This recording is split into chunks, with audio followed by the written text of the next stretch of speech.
people, I want to explain wetin happened to me on my way from work to my house. I take tinted keke mini bus that is going to St. John's, Iwofe Road. As I enter, I'm not the only one there. No be me be the only person. As we gather enter the bus bar, na pen knife with gun. Now we see. They say everybody silent. If not, they will kill you. The next thing, they open one cooler.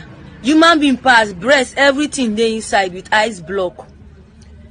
They say if we talk, then go kill us. We reach police checking point. Police people know they even they check moto. Waiting they happen. Their own are to take ransom. They go 100 naira. We no fit shout, we no fit do anything because we there for death point. We endure till before we find ourselves. Now inside a local government, inside forest, where they sell human pass. People they come there, they drive motor, they come buy human pass, put for fufla cooler, carry go their house. They say 2023 election they come, now waiting then talk.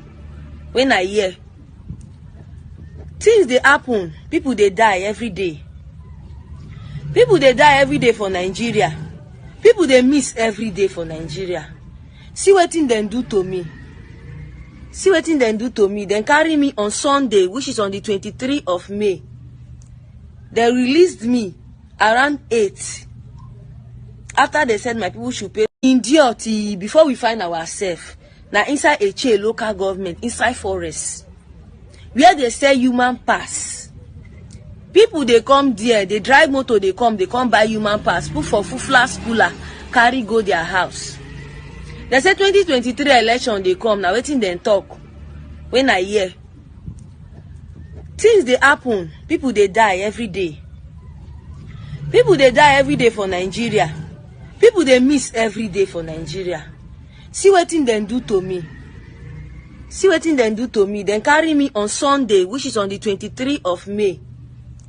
They released me around 8. After they said my people should pay.